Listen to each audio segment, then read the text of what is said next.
Então essa comunicação, tanto central quanto periférica, ela pode acontecer, e eu citei isso no caso da subdivisão visceral, né, do sistema nervoso autônomo, por núcleos e gânglios.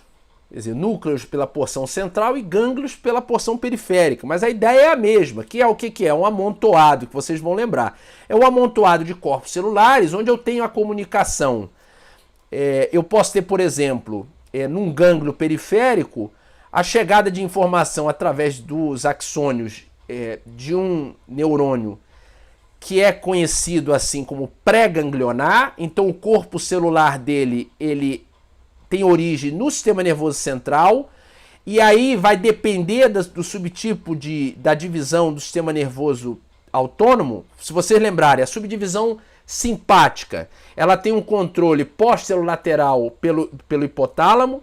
Então, os neurônios hipotalâmicos, os neurônios centrais, principalmente dessa região, desse núcleo hipotalâmico, eles vão emergir dali, e eles vão sair de outros locais, obviamente outros locais centrais, eles vão sair do sistema nervoso central na porção medular da primeira vértebra torácica e vão preencher toda a região até provavelmente a terceira e quarta vértebra lombar. Então, por isso a subdivisão simpática ela é conhecida como toracolombar. Então, eles saem daquela região intermédio-lateral da medula pela região ventral da medula. Então eles vão emergir dessa região. Esses neurônios vão ser conhecidos como neurônios pré-ganglionares, porque eles vão ter que fazer sinapse, comunicação dentro de um gânglio, seja da subdivisão simpática, como está aqui no desenho, na parte de baixo, ou na subdivisão parasimpática. Eles vão ter que fazer esses neurônios pré-ganglionares sinapse dentro de um gânglio com múltiplos, às vezes múltiplos neurônios que vão ser classificados como pós-ganglionares, que são os neurônios que aí sim vão caminhar em direção ao órgão, ao tecido, para liberar aquela comunicação que vai na forma de neurotransmissor. No caso da divisão parasimpática, essa que é o alvo dessa parte da matéria, essa emergência, eferência central, ela vai ter uma origem crânio, então em pares de nervo craniano principais, óculo-motor, facial, glóssio-faríngeo e vago. Então são os 4 pares de nervos cranianos, onde eu vou ter a origem desses neurônios centrais. Então eles vão emergir a partir dali e comunicar-se com gânglios periféricos, fazer essa comunicação, mas o pré-ganglionar surge dos pares de nervo craniano e também na medula sacra, porção S2, S3 e S4. Então vejam, é uma subdivisão crânio-sacral. Então simpática toracolombar, aqui crânio-sacro. Eu espero não estar contando novidade nenhuma e só fazendo uma revisão, tá? Então, no sistema nervoso central eu tenho os núcleos, que são tem os aspectos semelhantes aos dos gânglios na parte periférica. Então, é uma comunicação do neurônio pré-ganglionar, que chega com a informação central, faz sinapse com múltiplos corpos celulares de neurônios pós-ganglionares, que vão dali sair com seus prolongamentos e axônios em direção ao tecido, ao órgão efetor. No caso da subdivisão parasimpática, há uma proximidade muito grande entre o órgão efetor e o neurônio pré-ganglionar. Pós-ganglionar. Então esse neurônio pós-ganglionar ele é pequeno. Ele está próximo do órgão efetor. Fica até difícil às vezes de localizá-lo. Enquanto que o pré-ganglionar ele é longo. Ele está longe do gânglio e, consequentemente, ele precisa ser longo. Na subdivisão simpática, então isso é uma outra diferença, uma diferença anatômica. Quer dizer, eles têm diferença anatômica da origem, eles têm diferença anatômica do comprimento das fibras neuronais. O parasimpático, o pré-ganglionar, ele é longo e o pós-ganglionar, ele é curto. Só vocês olharem a figura. No simpático, o pré-ganglionar ele é curto, porque no simpático nós temos aquela cadeia, a gente vai voltar a ver isso na aula de subdivisão simpática, nós temos aquela cadeia paravertebral, paralela à medula espinhal, onde eu encontro o quê? Os gânglios. Onde eu vou ter o ramo branco, a entrada dos gânglios, o ramo cinzento, que é a saída do pós-ganglionar. Isso a gente vai rever de novo na aula da subdivisão simpática. Então o pré-ganglionar ele é curto, e quando ele faz ou na cadeia paravertebral ou mesmo na cadeia pré-vertebral, sinapse ganglionar, o pós-ganglionar ele está distante do órgão efetor, então ele é longo. Então aqui uma outra diferença anatômica. Cabe ressaltar ainda nessa figura uma particularidade que é a medula da suprarrenal, que tem características embriológicas semelhantes a esses neurônios pós-ganglionares, mas que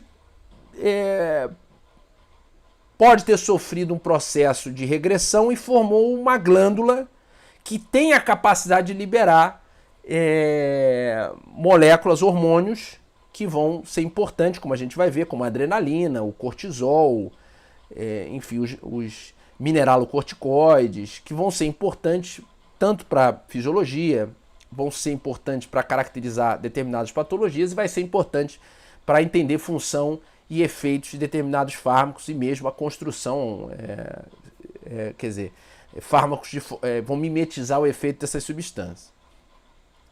Uma outra coisa que eu vou chamar a atenção em relação à figura é o seguinte. O sistema nervoso, então, a subdivisão, a divisão somática do sistema nervoso, ela tem o neurônio motor alfa, uma fibra mielinizada, já comentei sobre isso, de mais grosso calibre. E o que é importante aqui? Que vocês lembrem que vocês tinham uma junção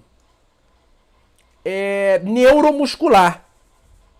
E essa junção neuromuscular, qual era a comunicação, o principal comunicante liberado pelo neurônio para ativar, despolarizar o tecido muscular e com isso ativar a célula muscular?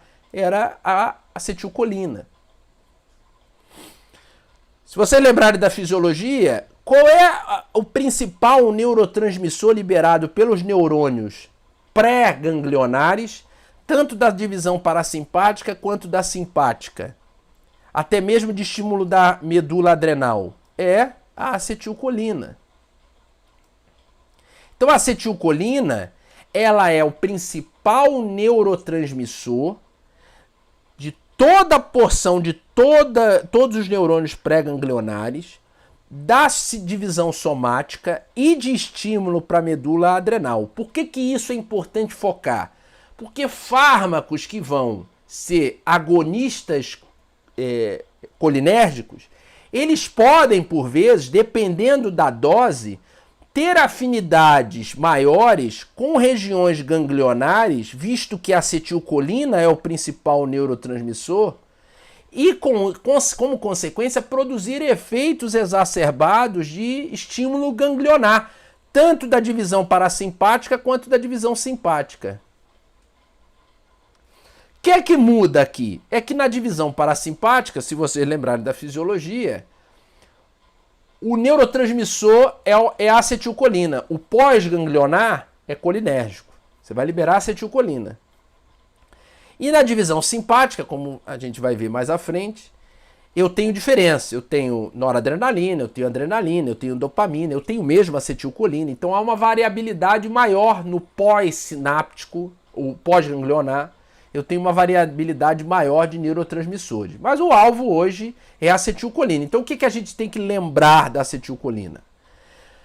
Ela é o principal neurotransmissor de todos os neurônios pré-ganglionares, estejam eles eferência parasimpática ou eferência simpática. Todos eles vão ser colinérgicos pré-ganglionar. Temos que lembrar que a divisão somática, ela é colinérgica. Eu tenho a liberação de acetilcolina.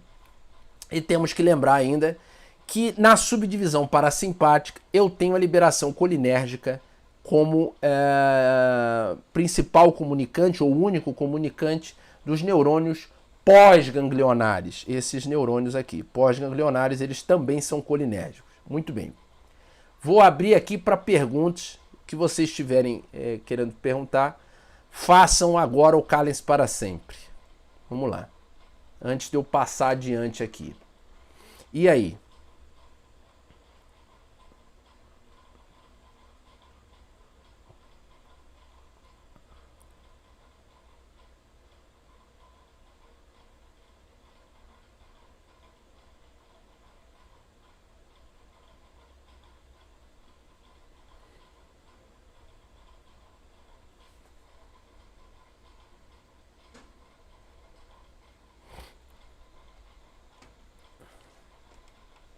E aí?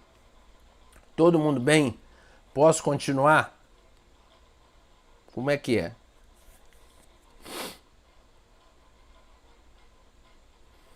E aí? Vocês dormiram? Deixaram ligado aí e foram dormir? Cansaram do negócio? Como é que é? Bom, então vou seguir. Vamos seguir.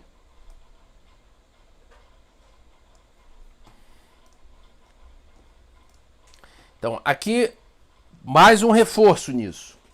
Vejam, eu posso ter e vou ter a eferência autonômica parasimpática emergindo dos núcleos, dos pares de nervo cranianos, tá? Então, crânio e da medula sacra, né? Sacral, tá aqui, da medula espinhal, da região sacral da medula espinhal. E com relação à subdivisão, então parasimpático, com relação ao simpático eu vou ter da primeira vértebra torácica a terceira ou quarta vértebra lombar, então toraco-lombar. O que é que tem que lembrar? Que os neurônios, todos os neurônios pré-ganglionares, independente se da divisão parasimpática ou da divisão simpática, são colinérgicos. E que o estímulo à medula suprarrenal, a glândula adrenal, é feito por acetilcolina, também é colinérgico. E que a divisão somática também é acetilcolina, também é colinérgico. Então isso tem que estar na cabeça. Quando vierem os efeitos, vocês vão entender melhor a coisa. Quando a gente vai para a subdivisão parasimpática, o objetivo, a gente lembra que os receptores, o neurotransmissor liberado pelos neurônios pós-ganglionares, eles são colinérgicos. Então a acetilcolina é liberado. Então vou passar. E aí vem uma outra coisa que é importante vocês lembrarem da anatomia, tá? Da neuroanatomia. Da onde é a origem dessa eferência parasimpática e para onde ela vai? Aonde é o pós-ganglionar dela? Aí, por que é importante isso? Você entender os efeitos. Então, se você sabe da onde, aonde ele sai e principalmente aonde ele chega, você sabe quando ele tem estímulo vai acontecer uma coisa e quando ele tem um bloqueio vai acontecer uma coisa oposta. Então vamos lá, vamos pôr isso na prática. Então, da anatomia. O terceiro par de nervo craniano é o óculo motor. Então, a partir do núcleo de Edinger-Westphal, eu tenho a origem dessa eferência, de uma dessas eferências parasimpáticas, que vai o neurônio, veja, o neurônio pré-ganglionar vai fazer sinapse no gânglio ciliar, e do gânglio ciliar eu vou ter a origem do neurônio pós-ganglionar, comunicando com o quê? Com o músculo liso responsável pela constrição da pupila. Então, quando eu tenho um estímulo parasimpático, eu tenho a liberação de acetilcolina em direção ao gânglio ciliar, que estimula um neurônio pós-ganglionar, que vai liberar acetilcolina no músculo liso constritor da pupila, eu vou fazer constrição pupilar. Visto que é uma subdivisão repouso digestório, parece fazer relação porque eu não preciso de amplitude de visão. Eu estou fazendo um repouso e digestão. Então eu não preciso de maior captação de luz com maior amplitude de visão. Eu não preciso de foco para longe. Vejam, músculo ciliar. Então eu faço constrição para foco para perto. Então eu não preciso de amplitude de visão. Então se eu tenho um fármaco que é agonista colinérgico, quando ele estimular esses receptores nesses músculos lisos, tanto constritor da pupila quanto ciliar, vocês já entenderam que vai fazer constrição. Então eu vou fazer miose, constrição da pupila, e vou adaptar o foco para perto. Então isso é em relação à eferência central surgindo na região do terceiro par, fazendo sinapse com um neurônio pós-ganglionar no gânglio ciliar que vai liberar neurotransmissor colinérgico, acetilcolina, tanto do músculo liso constritor da pupila quanto do ciliar. Ponto. Se a gente avaliar da mesma forma o sétimo par, o facial, a gente tem origem, a partir do núcleo salivar superior, dois ramos de eferência. Uma eferência pré-ganglionar, que vai fazer sinapse no gânglio esfenopalatino, onde eu vou ter surgir o pós-ganglionar em direção à inervação das glândulas lacrimais e nasal. Aqui eu já chamo a atenção de vocês, já vou antecipar o seguinte. Esse receptor característico dessas inervações, que vai estar presente, o pós-sináptico, é o muscarínico 3. É um receptor muscarínico, subtipo de receptor muscarínico, que está relacionado, na imensa maioria dos casos, com ele vai inervar glândulas e músculo liso. Na grande maioria dos casos, ele vai fazer contração de músculo liso. Vai ter exceções, eu vou comentar mais à frente. E para as glândulas, ele vai estimular a atividade dessas glândulas e, como consequência, a produção dessas glândulas. Então vejam, M3. Então eu tenho estímulo de liberação colinérgica na glândula lacrimal, produção de lágrima. Na glândula nasal, produção de secreção nasal. E pelo mesmo par, eu vou ter a eferência pré-ganglionar em direção a um gânglio que é o submaxilar, onde, uma vez estimulado, esse pós-ganglionar vai liberar acetilcolina em glândulas submaxilares e sublinguais. Então, produção de saliva. Tá certo? Que também vai ter aumento da produção de saliva pela glândula parótida. Mas aí eu venho em direção ao glóssio faríngeo. O nono par. Ele é que vai ser responsável por emitir uma eferência em direção ao gânglio óptico. E aí eu tenho um surgimento do neurônio pós-ganglionar que vai inervar a glândula parótida e, quando estimulado, eu vou ter aumento da salivação. Então vejo, quando eu tiver, por esses 3 pares de nervos cranianos, por essa porção crânio, eu tenho estimulação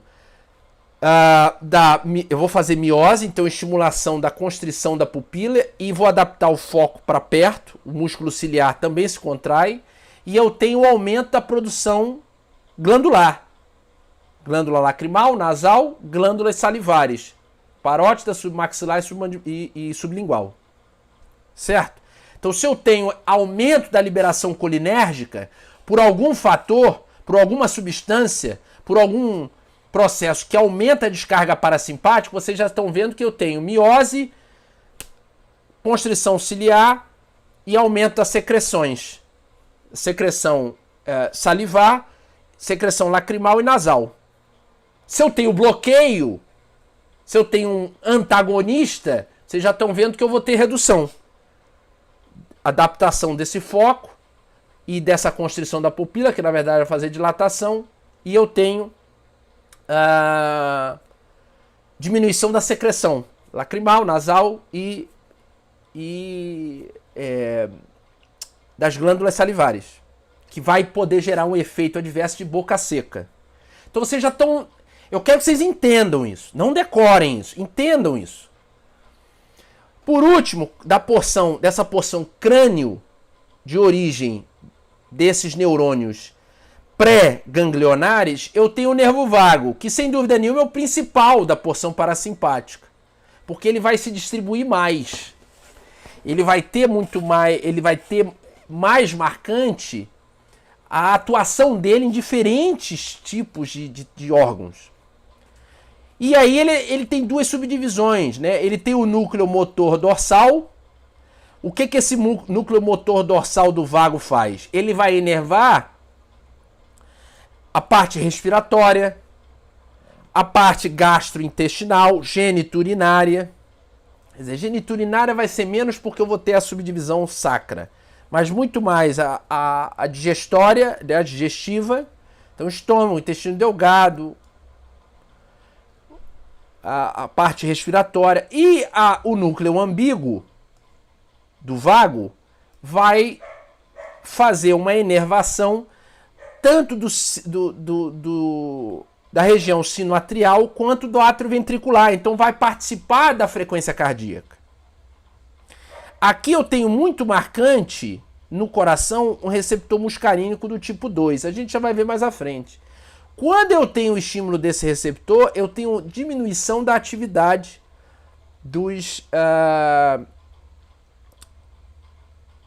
de atividade elétrica do nó sinusal e atrioventricular. Tá? E aqui na região tanto respiratória quanto do sistema digestório, eu tenho a presença do muscarínico 3 novamente, músculo liso, né? Músculo liso e glândula M3.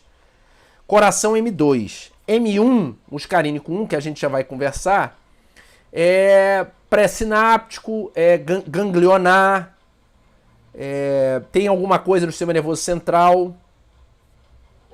Se tiver dúvida, pergunta, tá? Antes de eu entrar nesse. Deixa eu voltar aqui. E, por último, a gente tem a subdivisão sacro, na medula sacral, que vai da porção S2, S3 e S4 e vai provocar. Então, essa é a região onde vai emergir a eferência central, pré-ganglionar, e eu vou ter a comunicação ganglionar nessa região da região sacral da medula, e eu vou ter surgindo pós-ganglionar, indo em direção à parte final do intestino grosso e a região geniturinária aqui muito mais marcante. Foi? Então, se eu tenho estímulo, de contração da bexiga, relaxamento dos esfíncteres, então a coisa vai. Eu tenho estímulo, e aí a gente vai conversar sobre, principalmente na aula que a gente falar da subdivisão simpática, ereção, ejaculação, que vai ter participação da acetilcolina nesse processo. Vamos lá.